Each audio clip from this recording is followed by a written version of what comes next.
Good afternoon, everybody. Thanks for joining me and Kelly this afternoon for the Confessions of a Business Owner webinar. As you know, these webinars are all about helping you dial right back into your purpose, understand why it is you do what you do, and the impact that you want to make to your community. Because as business owners, we tend to get a couple of years into doing what we do, and we lose sight of what our purpose is, our why, and we lose focus. We start to fall out of love with our business, and it all goes wrong from there. So this series is about helping you really understand what drives those that we're interviewing, what drives them every day to deliver what they deliver to their audience. And I'm absolutely delighted this afternoon to welcome Kelly Tyler, who I've known for a number of years. Kelly, 6, 7 years now? Maybe a little bit longer than that, but let's Maybe not. a little bit longer than that. And we work with Kelly on a regular basis just to help us really dial in to get our marketing strategy and all of our tech nailed. And we're massive supporters of Kelly. We worked with Kelly for a number of years. So absolutely know that this afternoon is going to be full of fantastic content. So Kelly, over to you. Just tell us a little bit about who you are, do us an introduction, how long you've been doing what you do, and what it is that you do. So thank you for having me on this webinar. It's good to see some familiar faces. I know when I have been up in Leeds, I've met some of you in some Tendo or Think Smart meetings. So it's good to see some familiar faces. For those of you who don't know me, I work with thought leaders and change agents, which I know some of you might think, oh my goodness, is that me? Do I identify that? I'm just an accountant, or I'm just whatever it might be. And I think what we're looking at in the way that the world is now is that everybody that's on this webinar has a level of expertise. You might not class yourself as an expert, but there is an impact that you have, a knowledge that you have, and something that can actually make a positive impact in the world.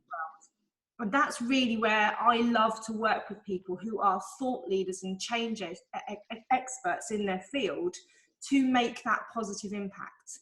Now, I've got about 4 companies, but the 2 that are relevant for this is one is a speaker agency called Stellar Speakers.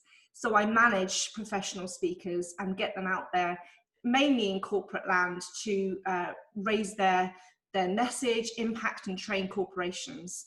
And then I have another company called Speaker Insight, which is a business consultancy for speakers, authors and coaches and trainers.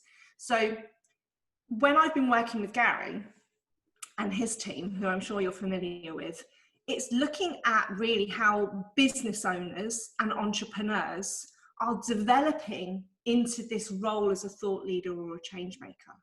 And whether you want to write a book or become a professional speaker or not, it's teaching you to use the mechanisms of speaking, writing, coaching and training to develop your own businesses so that you don't burn out, which I see so many professionals and experts in their field, they actually get really popular, really successful and burn out. And also so that you create a business, what I call on your terms, which means that you're running it the way that you want to run it. Gary and I have this shared belief in this non-cookie cutter approach of what we're doing businesses. And so many people say, follow this methodology, do this, and then everyone ends looking up the same. And that's not how we do it. We want to give you the advice, the systems, the structure to follow, and then make it yourself, your own uniqueness, which comes back to what Gary said before about you've got to know your purpose. You've got to know your why. You've got to know who you serve. You've got to know your personality, your uniqueness. And so that's really important to touch base there. And this is why we're talking today about a portfolio style business, because a portfolio style business is predominantly based on your personality as an entrepreneur, as a business owner. So for many years, going back to the question of how long, I've probably been in the speaking and publishing world for a couple of decades, having my own publishing house and speaker agency. But it's only been the last couple of years that I set Speaker Insight up with my business partner, Helena Holrick.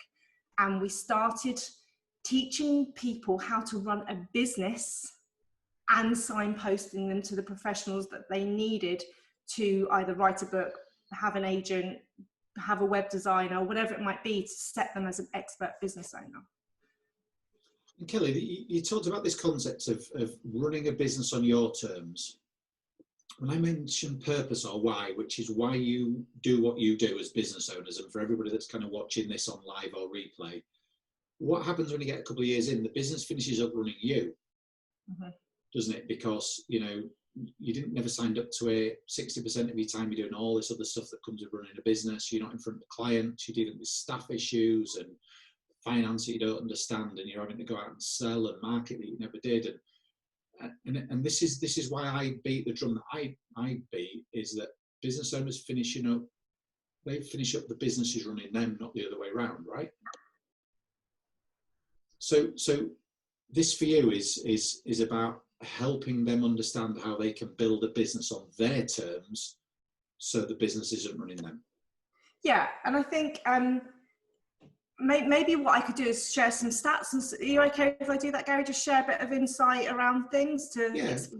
Well, before we do that, one question that I didn't get asked this morning, it was Richard, if he doesn't mind me asking, is, he said, look, I'm joining you at 2 o'clock, looking forward to the webinar, but what on earth does portfolio mean? And, to me, it means something, but what does, to all those watching, what does portfolio actually mean? Yeah, sure. It's a question that we get asked quite a lot, because it's what we're actually, one of the things that we hang our hat on, that we're actually trying to raise the profile of this. And for a lot of people, they've heard of portfolio sometimes in a property context. If you look at having a portfolio-based business of a range of properties that they're either renting or flipping or whatever. And really, it's similar in that concept, that portfolio means choice. Choice for your customers and choice for you. So say, for example, whatever industry you're in, if you have a range of products in different price points, different formats, different styles for your customer to consume, then that gives them the choice of adhering to them, whether it's their learning style or their price point, or where they are on your user journey of where you start with them and where you end with them. But it also gives you the choice, because so many business owners are in what I would call the implementation stage, where you are swapping time for money. And this is where the burnout happens. So if you are a hairdresser, if you are a coach, if you are a car mechanic, whatever it might be, there's only a certain amount of hours in the day and only a certain amount of clients that you can have. And so when people do the work on their marketing and they get really well known in expertise and positioning, they have an influx of people and a bottleneck. And therefore what happens is they, some of the speakers that I manage, they're like, get me gigs. And then when I'm flying them around the world, they're like, I haven't seen my family for 3 months. I've lived out of a suitcase. I just want to be at home. But they know if they stop speaking, they stop earning. And this is what we've seen. We were talking about it earlier, Gary, about, with COVID and everything, this is why this portfolio business is so important, because it not only gives you choice of how much you work, it also gives you the diverse way of working. So if you wanted to take a month off, or something like COVID happens where you can't work, or you wanted to try a different methodology, your income isn't compromised with that. Your reach and your income isn't compromised. So really, for me, the word portfolio means choice for customers, choice for you, a range of products, and also different options of ways that you can work and deliver. Yeah, and I talk a lot about, I help business owners have the freedom to choose how, when, and where they work, and it's that choice again. I can choose that if I want to take 3 weeks off, and go traveling, my business still runs, and it's creating that choice. And we've all heard so many stories over the last 3 months where, a lady that's a trainer that I know, she was great business, really, really flying high. COVID-19 hit, and every single contract got cancelled. So she went from 100% revenue to 0 revenue. And it's like, she doesn't have a choice, because there's no plan B, there's no second product, and therefore she doesn't have a portfolio, right? That's what you mean. That's exactly it. And when we first met, Gary, all those years ago, you were in the same situation where you were a coach or a consultant. Yeah. So from the years that we've worked together, you've developed online courses, boot camps, group coaching programs, all the various different stuff that keeps on going, that allows you to, have that choice. But also, not everyone can afford your one-to-one coaching prices. Correct. So therefore, if they did an online course that you've got, like how to earn your 5,000K a month, then that should then give them the income that then allows them to expand their business to then have you as a one-to-one coach. So it's all about the choice for you and your consumer. And the switch happens, and I love this when I see with people that I work with, When the flip happens, when there's a product which is either a digital product, a subscription-based product, something which allows them to stop swapping time for money, and this is actually funneled with marketing, is something that creates, I hate the word residual because it means to a lot of people that no work's done, but a hell of a lot of work goes in to do this. It's not an overnight success. But when you feed this funnel and this digital subscription-based product sells without you, I love it when my clients get at least their living costs and their business costs covered by this on a monthly basis. Yeah. Because that then is a cyclic process that really is predictable income that they can actually know pretty much. Of course, there's going to be attrition ratios and stuff, but pretty much what's coming in that month. Then whatever they do on top of that, swapping time for money, coaching, hairdressing, whatever it might be, is a bonus, and they can reinvest that back into the company, or they can actually have that as dividends. So this gives business owners that peace of mind, that stopping feast and famine roller coaster that we see ourselves on, but it also gives you incredible more increase of reach and impact, because there's no capacity on the amount of people that can access that subscription or digital based product. Yeah. And so that's when I see that switch, people just breathe a sigh of relief to go, my income is my stability, my living costs, my business costs are covered, and anything else on top of that is profit. Yeah, and if I go back to that time when we met, this is an average kind of consultant, if you like, coach, consultant, mentor, trainer, call it what you will, you're probably going to bill 12 to 15 days a month at best. Now, even if you double your rates, there's a ceiling to how much you could earn. There's no better feeling in the world for me when I get an email to say somebody else has just bought your online course. And by the way, for those watching, when Kelly said it's 500k a month, it isn't, it's 5k a month. So don't come knocking on my door if you want to earn some serious money. I can do 5k a month. I can't do 500k. So Kelly, you had a question to ask the audience, didn't you? Yeah, so the first thing I want to know, just because obviously my avatar, the ideal people that I work with are speakers, authors and coaches, and I know some of you might not be there. So first of all, just put in the chat box what you do as a profession. Just let me know what job titles we've got here, what industries we're in, just so I can see. I know some of you by face, but I'd like to know what we've got to play with. Yeah, so bookkeeper, yeah, photography, children's happiness expert, recruitment, business systems strategist, restaurant, management consultant, finance, nice. Finance director, property developer, mindset coach, fabricator, water heaters, leadership development, mergers and acquisitions, behavioural. Okay. So we have tax expert, behavioural trainer. So there's a really wide range there. Cybersecurity. Yeah, and another FD. Looking here, so all of you could be positioning as go-to people in your field, right? A lot of you are service providers, you're knowledge base in experts in your space. Even if we go down to the heating and engineers and stuff, we've worked together on projects like that before to actually look what's the knowledge around there, what's the wisdom. So that's good. That gives me an idea of what you guys do, so I can tailor this. What I'd love for you to do is not wait till the end of the Q&A session, is just to ask questions throughout. Gary's going to read them out to me. So if there's a specific thing you want me to cover or a specific question you've got, then please do use the chat feature so that I can make this really useful for you guys and you get what you need out of it. But maybe what I can do, Gary, is just talk, if I go through a couple of slides just to show what a portfolio business is and why it's needed so much now, and then we can come back. Sure. Right, let me just do this for you. Share screen. And please, Gary, do talk and ask me questions. Throughout. Can everybody see that okay? Thumbs up if you can. Yeah, brilliant.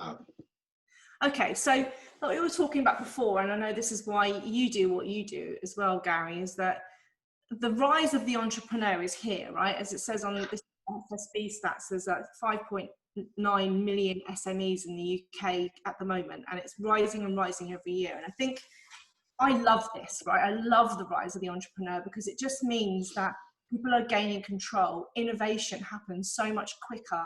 people can solve problems as an individual entrepreneur or small business because they've got the flexibility. So we really encourage this, and it's definitely from a thought leader space.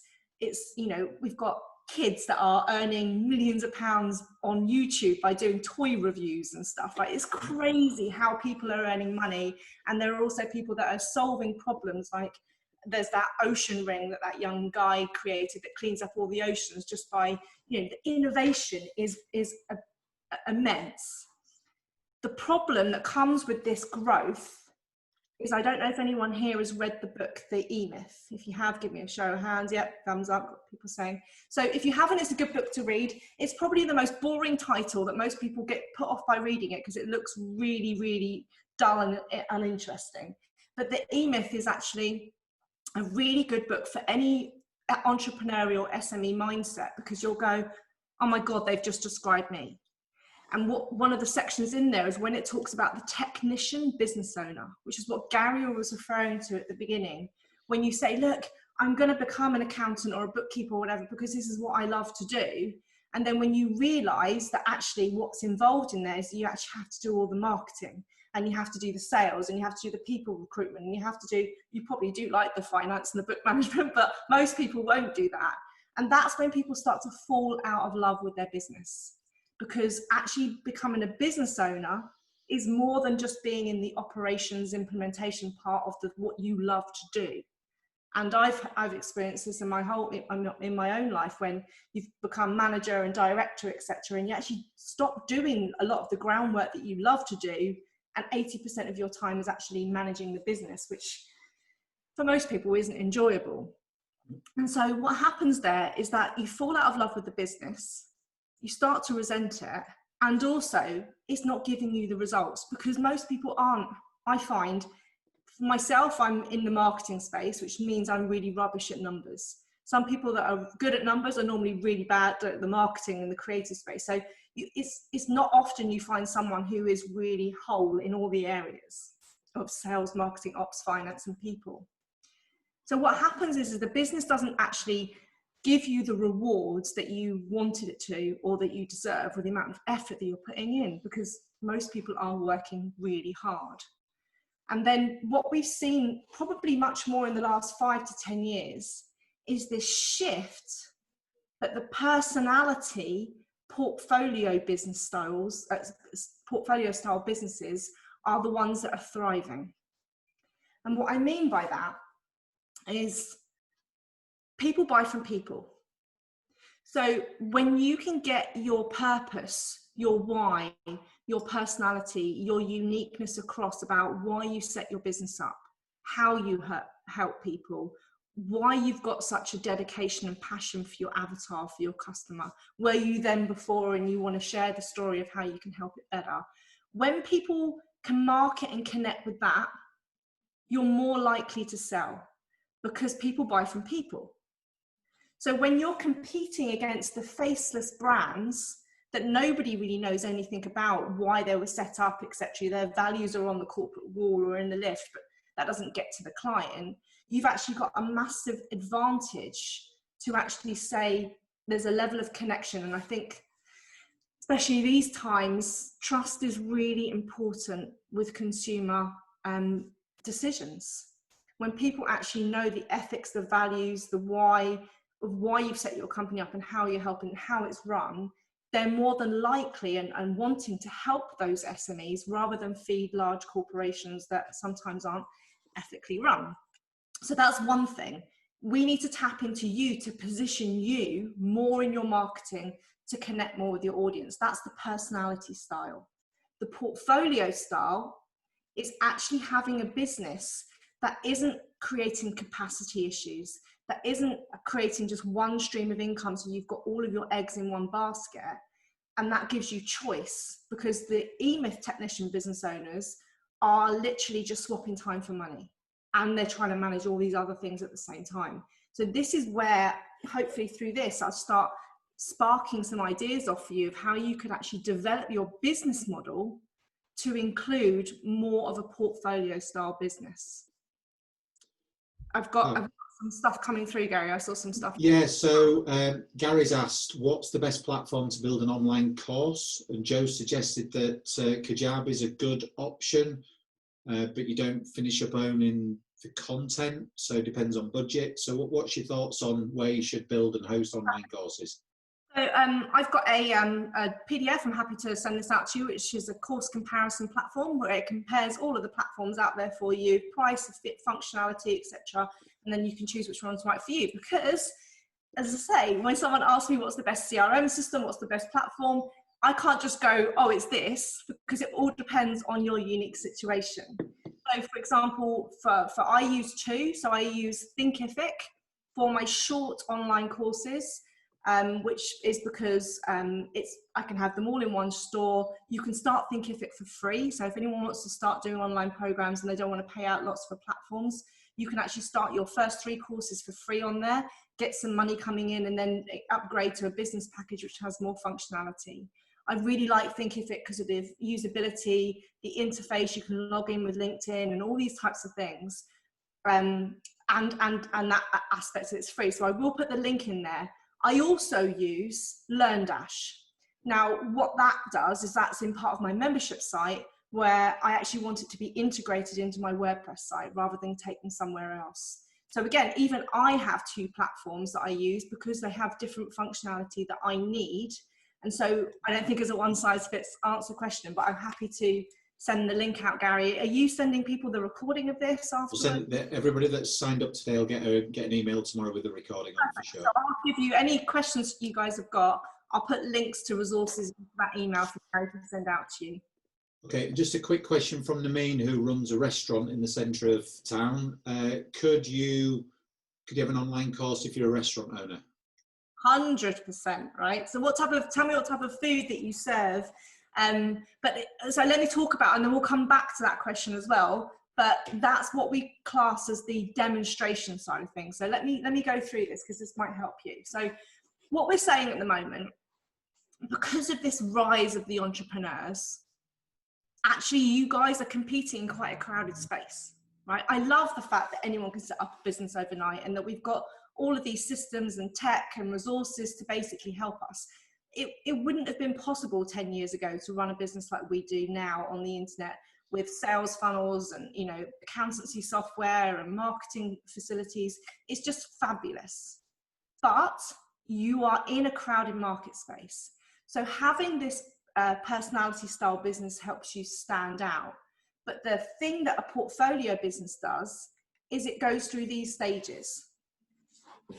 It helps you educate your customers on your service, on your product, on your industry, so that they understand more why they need you or why they have the problem in the first place. Then you go on to demonstrate. Now, this is actually where, whether you're a restaurant owner or you want to do an online course, this is actually the demonstration phase, is which frees you up from swapping time for money, increases your capacity and your reach, and helps you earn more money, basically. And then the implementation stage is actually probably what all of you are doing at the moment. So I'm going to go through these stages to give you a little bit more of an understanding of what's incorporated. You've got a question? Well, there's a question, but you, I think you wanted to just get a view from everybody watching as to whether they've got a product that doesn't involve swapping time for money. Yeah, I can do that now. I can do it when I'm on that bit, so we can do it. Let me do that when I'm on the demonstration. Okay, fine. So Nameen's saying restaurant is breakfast, afternoon tea, cheese nights, that kind of thing. Okay. Breakfast, afternoon tea. And then Andrea Newton said that her local pub's been doing online cocktail lessons during lockdown. Now, I know Andrea, and I'm sure she'll be taking quite good use of those cocktail lessons. Awesome. Yeah, so let's go through that. I'll talk about that in a minute. Okay, so the education side of things, right? This is actually where, if anyone here is having problems around, oh my God, I know I need to do content marketing and I just don't know what to talk about, or I don't know what mechanism to use. We always get this problem from people who are personality style businesses and they actually need to put some content out there to reach their audience. So your job at the education stage is to raise their awareness of why they have the problem, or connect with them with an aspiration or a desire that they have, and give them the awareness, like a roadmap on how they're going to achieve that goal. The problem and the mistake that most people make is they give away too much content. They actually start teaching people how to do stuff when actually that should be what you're charging for. So we had the perfect example here of somebody asking about what platform would I do to create an online course, right? So I have a paid program called How to Create Online Courses, How to Deliver Digitally. But I have lots of resources. I have a Facebook Live, I have articles, I have a comparison guide to teach people what platform to put that course on. But if they want support on how to record the course, the filming kit list, the where to host the videos, all those types of things, that's the how-to that they have to pay for in the actual course. But I need to meet them where they're at. I need to meet them with exactly those types of questions that you asked, and actually create that as like an opt-in. So I've got this download with a lead page where you put your name and your email address in, you submit that, and I send you the comparison guide in exchange, and then you're in my system, GDPR wise, all that's ticked. And therefore I can then build a relationship up with you, see what else you might need. You know, do you know what the filming kitlet is that you need? I might give you that as another thing going through as I build up a relationship and rapport with you. But you wanted to know, first of all, the question, what platform do I host this on?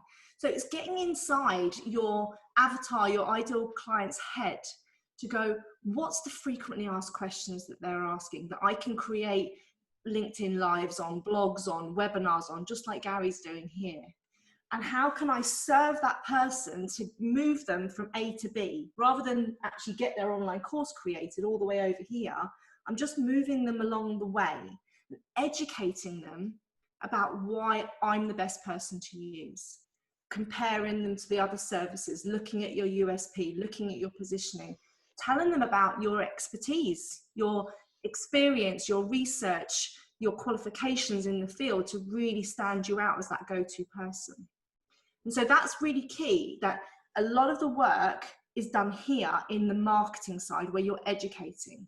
And I know Gary and Claire specifically teach about this, is that you can repurpose the content, because most of you are not going to want to spend all of your time marketing. I completely respect that. Some of you even probably hate marketing. But if you did, say for example, a 30-minute Facebook Live on a topic that your avatar was interested in, you can repurpose that into, get the audio stripped out by using something, by using otter.ai, which is a free transcription service that will actually transcribe the whole of your Facebook Live or anything verbal. Then that goes into a blog. Then you take a couple of key sentences out of there, create them into memes that might go on Instagram. You might also have that as like some of the links that might be in there of comparing, like creating this matrix, like a comparison guide. You can actually have the video itself put up on YouTube as well as on LinkedIn, as well as on Facebook. So you can averagely get about 30 bits of content from one half-an-hour video. And that's really using your time much more effectively, because remember what I said about a portfolio style business, is you want your content in a written form, in a spoken form, and also in a form that teaches and coaches. So I know that Gary's done this with the podcast side of things. You take the audio out of the video and actually create that as a podcast audio as well. So there are so many things that we can do here to make your life easier, to reach your avatar on the platforms that they're on, that they want to stay on, and in the mechanisms that they want to consume, auditory or kinesiology or visual, so that you're meeting them where they're at. Does that make sense? Gary? Yeah, look, yeah, it's kind of just judging everybody's view. Yeah, for me, I think, you know, everybody's got a preferred learning style, haven't they? I hate reading with a passion, but I can listen to stuff or I can watch stuff all day long. So, you know, if you produce content where it's read only, I'm probably going to be switched off by that. Yeah. So, but if you turn that into an audio file, or if you turn that into a video file, then it gives me an option to consume it. And there might be a shortened version, there might be a longer version. So The trick is don't create loads of bits of content from fresh. Create loads of bits of content from one piece. Repurpose that one piece. And do that research into what are the pains, aspirations, and frequently asked questions. You can go on things like askthenation.com or Quora, all these types of websites that type in your keywords to find out what are the commonly asked questions that people are asking. Google is your friend, so use it really wisely. But use this education piece to meet your avatar where they're at, create some content, create some education around it so that they are then brought on a journey with you to go, oh, this person's really helped me and educated me on why I've got this problem and what I need to do next. That then takes you, sorry, did you have a question, huh? No. That then takes you to the next stage. And this is normally the stage that most business owners are missing, right? They go straight from the education, which sometimes they're giving away too much, to the last stage. When the demonstration stage is actually giving your customers empowerment to learn or do something themselves rather than just rely on you to be able to do it for them. This is the age that we're actually in now, where we have information overload, right? There is so much information out there that you can learn on Google or wherever, basically how to do anything. People now want to know how can they do it for themselves. Teach me so I'm empowered. Don't just teach me the what, teach me the how, okay? And this is where you can actually, we're talking about the restaurant owner that you said here. Depending on where you're coming at from the restaurant owner, I know Andrea said about at the moment they're doing cocktail nights to educate people how to make their own cocktails at home. But if you've got a service that is quite transactional, say for example, I've got a hairdressing client who obviously owns a hairdressing salon, and she created a course on how to wear your hair up professionally, how to put your own hair up at home. So rather than go to the salon and go out for a night out and you want to have a really nice fancy hair updo, her online course gives you, I think it's 8 different styles for women that you can actually wear and do yourself. I have a client who's a car mechanic, and he's created a membership site that helps people, predominantly women or parents of university students or men who are ashamed that they don't know anything about cars, and it teaches them how to buy a second-hand car and then how to maintain it. So it's got all the modules and stuff on there. So it's increasing their reach and educating those people how to do something which normally they would rely on that person how to do. So if the restaurant was an Indian style restaurant, I know you said it did breakfast and cheese nights, so I'm not quite sure what the theme is, but I'm just picking one for example. You might not give away your secrets of your great Indian recipes that you cook in there, but you might be giving people what types of ingredients you would be using for Indian style cooking at home, what types of equipment would they be using, what would be a way that you could have an Indian themed dinner party your own, and give them all of the things that would be included in there as a sort of demonstration of how they can do it themselves. Yeah, question from John. So Quora that you mentioned, is it a platform that should be considered for lead generation? You can do, because it's a forum-based website. So forum-based websites are always great to go for a bit of fishing if you've got some time for your ideal clients, because they obviously are asking questions that could nicely lead into your product, service and offering. So I wouldn't go into those forums and do really spammy stuff of here, buy my services, which I see all over the internet, which makes me feel a bit sick. What you want to do is you want to support those people. So give them something of value, give them something like the comparison guide that I was talking about earlier that helps them make that decision, but brings them over to your world, whether that's onto your Facebook group, your website, your email database, so that you can build a relationship with them, not straight sell, but serve them and educate them and take them through this funnel. And the sort of difference here is I had a client ask me a number of months ago, at what point do I go from sole trader to limited company? Now, I'm not qualified to answer that question. So what I did say is, look, you need to go to talk to your accountant and take some advice from your accountant. But that's the kind of question that many, many other business owners are going to be asking, that same question. I get asked it all the time. Yeah, and so, you know, there's a handful of accountants out there that are proactive, and there's a handful that are what I call old school. So if you take that as a common question that would be on one of these platforms that a business owner would ask, if you've got a tool or a guide that would say, look, here are the things you need to consider when you're at that decision-making point, then that helps you become that expert, that go-to person. And so Andy's saying here is there's so much free stuff on the internet. What do you need to do to convince somebody to pay for your service? Okay, so this is the difference, isn't it? When you're talking about the education stage, you are raising the awareness of why they have the problem and telling them what needs to happen next to solve the problem or to get the aspiration. Yeah. The bit that they pay for is the how. So in this stage that we're talking about now, the demonstration, these online courses, the books, the apps, whatever it might be, you're actually taking them through the process. You're actually telling them how. So if we take that example you just said, Gary, the education bit, the free bit would be, here's a checklist to see if you're ready to go from a sole trader to a limited partnership, right? So there's a checklist. So they're just looking at the 10 features that they need to have either hit from a size-wise, income-wise, blah, blah, blah. At the end of that download, it says something like, if you've ticked 7 out of 10 of these, you're ready to take it to the next step. And I'm going to show you how to basically get yourself limited registration ready in a short 90-minute course broken down into these to make sure that you've got all of these things with Companies House, with your accountant, with blah, blah, blah, so that you haven't got the missing foundations in your business when you springboard to the next level of growth. Yeah. So this bit gives the awareness, yes, I am ready. Then they're like, okay, what do I do next? Because that's the next question. You don't give away this bit for free. You handhold them through this. And ideally, this is not what you swap your time for money for, because this is pretty much general advice to most of the avatars at that stage. So therefore, this can be a cookie cutter, if you want to say, of a process that's really early on that you can sell.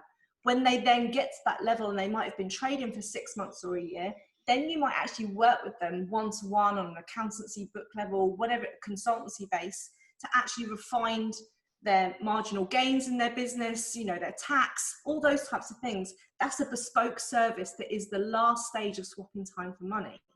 But this stage that we're talking about here, the demonstration stage, you could have so many people wanting this. You could actually sell that, you build it, but you sell it, and it creates that residual income for you, but it also increases your brand awareness, the amount of people that you're impacting, just the influence that you have as a go-to person. So I hope that helps. Yeah, fab. And John's asked a question: in a rapidly changing world, any tips on keeping content current? You know, it might be out of date in 2-3 months. How do you keep content current? Always ask your avatar what they want. Constantly do that, right? And in the moment, if people have not contacted their current database, and especially the people that they're currently working with, to go, what's changed, what's needed, how can I serve you? Because some things are out of date, what your products and services are offering aren't relevant at the moment, and your content needs to be relevant. So that's my first place to always go, is ask directly the questions, put polls up, do surveys, you know, have little market research discussions with 10 of your top clients, and have like an online dinner party or whatever, and reward them with bottles of wine in the post, to really get into their head about what do they need right now. Also go through, Google's your friend, as I said before, using forums, looking at what people are searching for. But also, you need to think, because you guys are the experts, what are the things that they don't know that they need right now that I need to educate them on? So you need to go back to the pain point of what it is that they've got the problem with, but rather than them trying to just hammer it with one tool that they've got, you potentially want to say there's another tool here that could solve this problem. And you know, that's what we're doing on this webinar. Most of you didn't know what a portfolio style business was. So therefore it's another tool for you to go, oh, I don't have to just increase my marketing and get more leads in. I might need to think about how I operate differently. So there'd probably be the 3 things that I'd be looking at, and always SWOT analysis, look at what your competitors are doing, look at what other people are doing in your industry. And I would always say, have a mentor, right? they can see things that you can't see because your head is so in the trees, that you need sometimes an external perspective for them to go, think about this, look at it this way. If I was in your shoes, I'd do this. So I hope that helps. Oh, cool. Okay, so this is what we're saying here. The demonstration phase are normally digital-based products, subscription-based products that people can actually access without you having to swap time for money.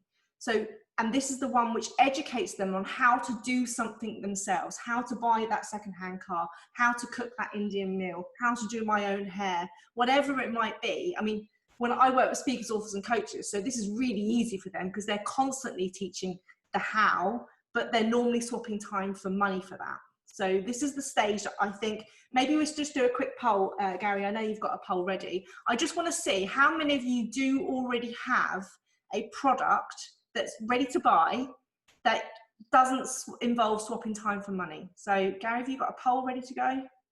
Oh, there we go. Look at that. There you go. Look at that. But, if you just tick yes or no, whether you have a product that's currently ready to buy that doesn't involve you swapping time for money to deliver it, and then Gary's going to tell me some results that are coming in. there's no shame in this, is there? Because, you know, the reality is that the current climate will have caught a lot of people out where they were reliant on existing products and services, and they've realised now they can't go and deliver face to face. Yeah, it's not just that, Hannah. It's the fact that I think a lot of business owners think, well, that's not for me. Could I really do a course around this? Could I really educate? Who am I? You know, you get the impostor syndrome question quite a lot. But when I sit down with experts and extract what's in their head, most people don't realise the wisdom, the gold. You know, you guys have been there, done there, got the t-shirt, as well as the qualifications and the experience. Yeah. And really can support people. But because you're like a little, you know, underground little unknown gem, though that information isn't out there in the world, when it can be impacting lots and also increasing, you know, your income. Yeah, there's still 4 or 5 not voted, so maybe they're abstaining, who knows. But the results that are in, hold on, 1 or 2 more there. Here we go, a couple more. So 60%, give or take, have said no product that involves swapping time for money. And okay, good. 40% yes. You are above average, but I'm sure that's because you're in Gary's world. Not all of them. So Joe's asking the question, is the online product market swamped? So many options to choose from. Great question. Yeah, it is, right? You know, if you look at places like Udemy or any of those sort of marketplace sites where you can see online courses and things, it definitely is. So what I find that people are leading with is they lead with the product, right? And that's the worst thing to do, because why that product when there's 100 other types of products out there, which why it goes right back to the education stage is the key. Because the education stage not only explains why they have the problem and realize that actually, you know, for a lot of people, that's the results there, is it? Okay. There you go. Thank you. I don't teach people how to speak. I don't teach people how to write a book, and I don't teach people how to coach, even though they are the 3 areas of my avatar. I teach you how to run a business and be profitable around those 3 areas. But a lot of people will come to me and go, oh, can you teach me? Where do I go and publish my book? And I just hold them back and go, whoa, before you want to write the book, what's the purpose of the book? Is it lead gen? Is it credibility? Is it brand awareness? And they start thinking about that. And then when they say maybe it's lead gen, they haven't thought of the business behind that. So I actually stop them in their tracks. So for you, rather than just going, I've got a course or I've got an online product, you educate them about why yours is different, why you are different, how you really understand the industry, how you compare all the others, and then you give them the choice of your product compared to others. So it's coming back to this personality style business where, you know, I would be creating your own communities. I would be creating your own hubs, your own tribes, because even if that's small, you can have a bigger impact in a smaller pond when it's your pond than trying to stand out in a massive sea. And you know, I've done this myself. We've grown our connection hub, which is our Facebook group, to 7,000 people in a couple of years with no ad spend, with no JVs, just literally word of mouth. And now people come to us because they see that we are the expert in this space, and we know people, and we know the insights, which is why we're called Speaker Insight. So I think this education stage is so underestimated, plus creating your own community, whether that's Facebook groups, whether you go and create a network for your avatar on things like Mighty Networks. It's a great platform for you to use if you've never checked it out before. If you want to create off of social media, because a lot of people don't use LinkedIn, don't use Facebook. So Mighty Networks is another platform you could start creating your communities for free. Anyway, so any other questions before I move on? Any more questions? Right. Let's move on, Kelly, because I'm just conscious of time as well. I can talk for ages, right? So this is the stage that you're all really familiar with. This is the implementation stage. This is where you deliver the service, whether it's give them the widget, the product, whether it's be a hairdresser, offer accountancy, be a coach.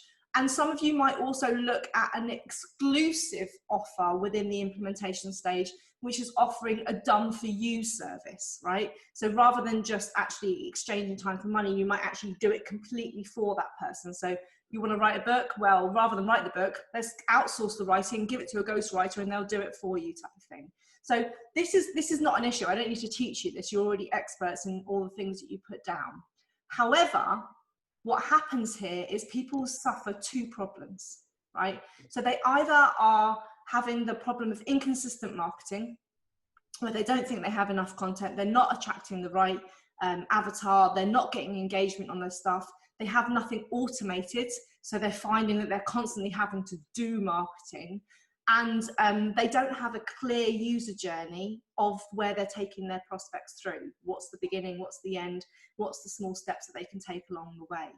So it could be the fact that marketing is actually the problem, and that is leading to inconsistent or not many leads and conversions. Or you're at the other stage where actually you're quite well known, positioned, your marketing's good, and actually you've hit what we said before, is you're at full capacity and you're actually now burning out. You're actually resentful that you're working all the hours, you don't see your family, you might be getting sick, your health is, being put aside, all these types of things, because you are actually successful and success is actually killing you. So I just want to know in the comments here, out of those two, either put marketing as the word or capacity as the word. I want to see if you fall into either one of those problems at the moment and which ones you want to address. Do you want to increase your marketing, or do you want to increase your capacity? What's the problem that you're having? And I can just feed back some of those. I can get them up actually. Oh no, you can. Pretty much every one of them's marketing so far. Marketing. Okay. So there's nobody so far at full capacity. Andy steals a bit of both. Okay, right. And sometimes it is peaks and troughs, right, Andy? Because sometimes you do marketing's good, you full capacity, you take the foot off the marketing paddle, and then therefore it goes down again, and so then you have to pick it back up. So you're still on this roller coaster of peaks and troughs. So yeah, completely get that.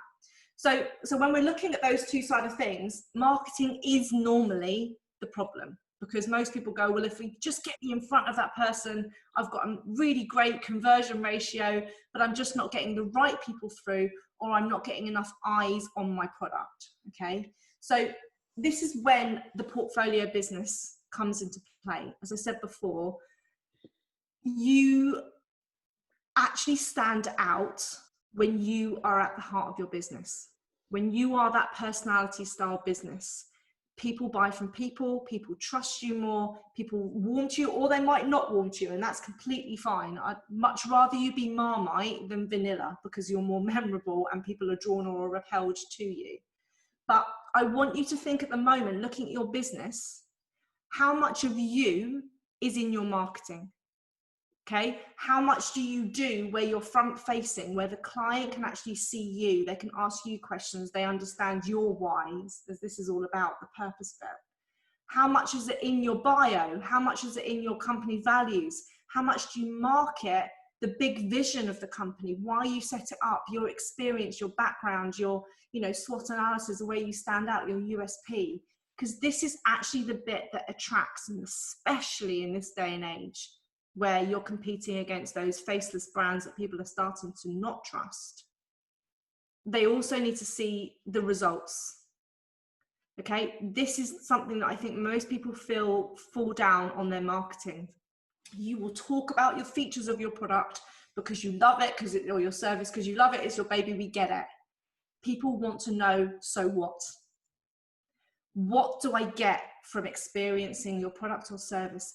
Give me examples, give me case studies, and not the ones that, oh, Gary made me feel really good when I worked with him. That's lovely, but that's not going to make sales. I want to know that Gary improved my sales ratio from 20% to 40%, or my profit margins went up like this, or I had the business strategy that, you know, on a page that went throughout my whole company. I want to know, what impact have you made through your products and services? What results have you got for your clients, as tangible as possible, as ROI as possible, and then market the hell out of that, because that's what's going to cut through the noise. Most people will tell you about their services. Not many people will tell you tangible results that they've got from being with you and working with you. Oh. The other bit there was, when we've said we've gone on about all before, is the education and the demonstration bit is the bit that's going to stand you out, because when you're consistent with your marketing, when you're consistent with your key themes, with your meeting them where they're at with the problems and the questions that they're asking, you're in their heads, rather than the interruption marketing where they're not even thinking about this. You're meeting them right there, and you're building a relationship up, you're building leads, and you have to have this process, this automated nurture process that happens overnight, right? This is what Gary says. He wakes up in the morning with an email saying, ka-ching, you've sold a course overnight, because this online process of bringing them through has really taken them on a journey from A to D, and they decided to buy a course here to help them with the next product they've got, a problem they've got with a product. You're giving your customers choice of price points, of ways of engaging. You're giving yourself choice. If you want to have a month off, if you want to work from a different country, if you want to work in a different form, you're not boxing yourself in. And when you have those digital-based products, this is where the reach happens. This is where the income can overtake. And basically this process can be what pays the bills, and then anything else on top of that is choice. So it's really important that you're looking at your business model, your marketing, and where you're sitting in the heart of your business, so that you create this personality portfolio style business.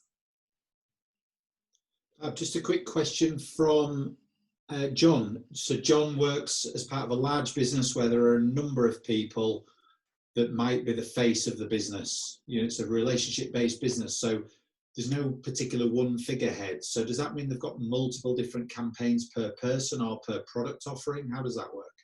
Depends really. If you look at Gary's business, right, because he's got Tendo and he's also got Think Smart with Claire and Mike, if you know those guys, and they will take their leads on the various areas. So Claire will always be the person that will show up, that will teach the marketing side of things.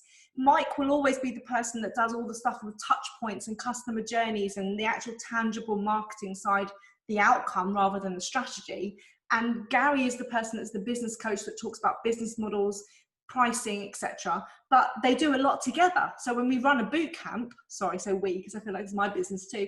When you run a business, you do a boot camp all together and you see them step forward in different parts. So, you know, the website should profile all of you. If you have 3 or 4 directors at the top, there should be the common theme of what the business is around. I mean, just look at things like Innocent Smoothies, for example, and those 4 guys that put that together and why it came together and the charitable aspects. This is before it got bought by Coke. But, you know, when it was initially set up, that big vision was on every bottle of smoothies, which made you the decision, well, do I want to help, you know, the agriculture in third world countries, or do I want to feed Sainsbury's pockets for which smoothie I bought when I looked in the shop? So, you know, it's talking about where should people interact along the journey, the user journey, with the directors or the faces of your company. There's a couple more questions, but I just want to pull those to the end because I'm just conscious of time. So there's 1 or 2 people leaving us because we're at 3 o'clock. So I can talk.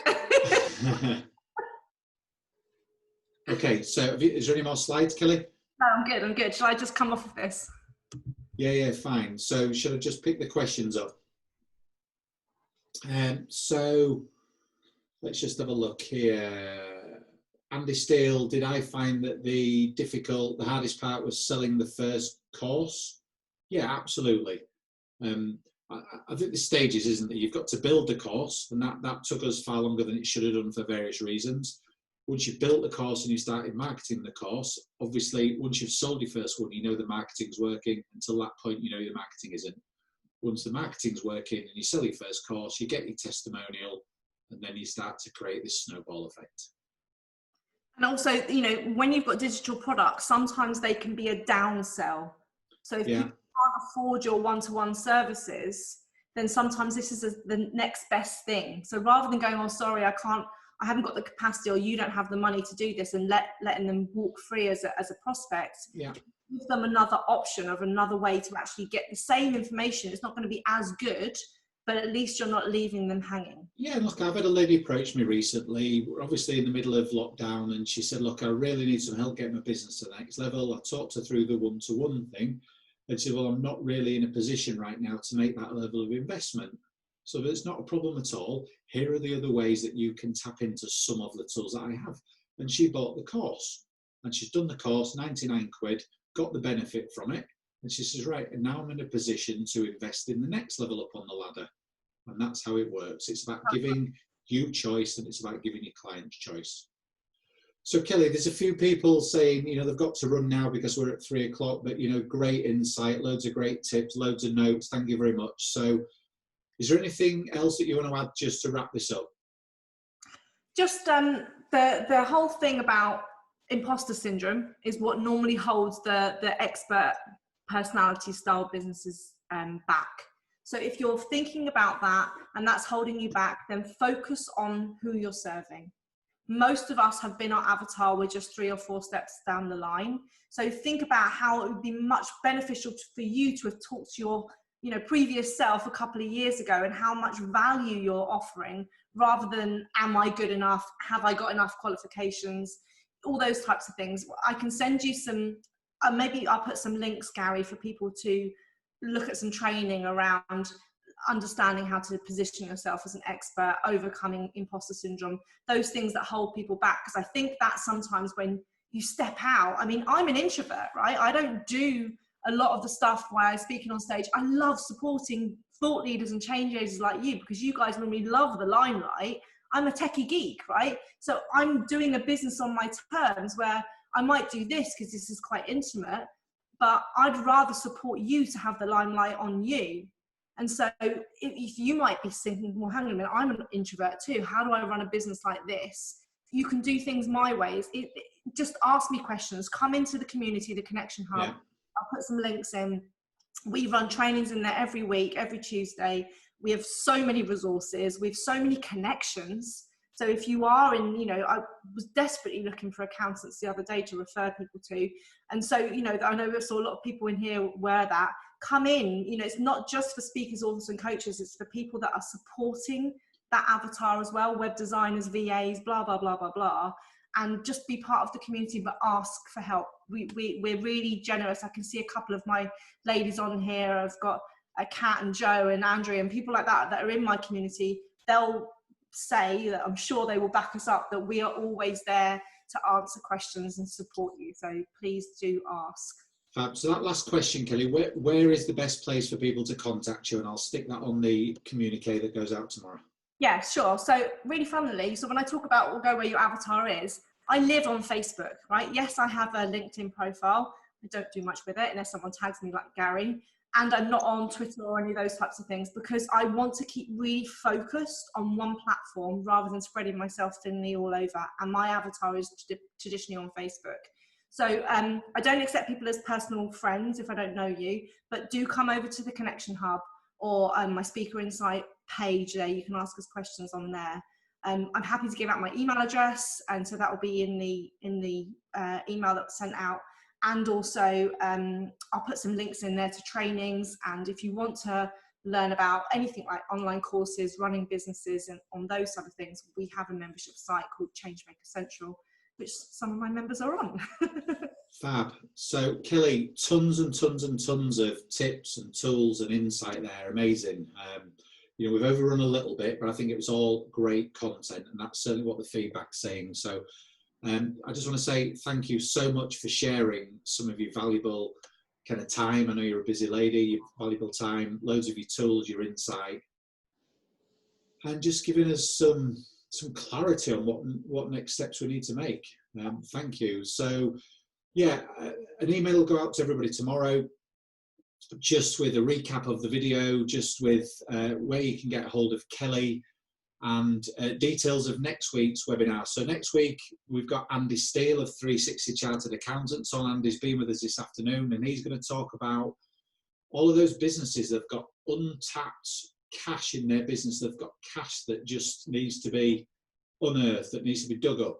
So Andy's going to talk about where is that hidden cash, and he's going to talk about how you can access that hidden cash. And I know that's going to appeal to loads of businesses right now. So Andy, just give us a wave, and yeah, we're looking forward to seeing you at 2 o'clock next week. So hopefully everybody's enjoyed the latest Confessions of a Business Owner webinar, and you understand a little bit more about what your purpose is in life and how you can dial that back in.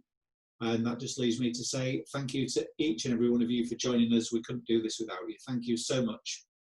Bye-bye.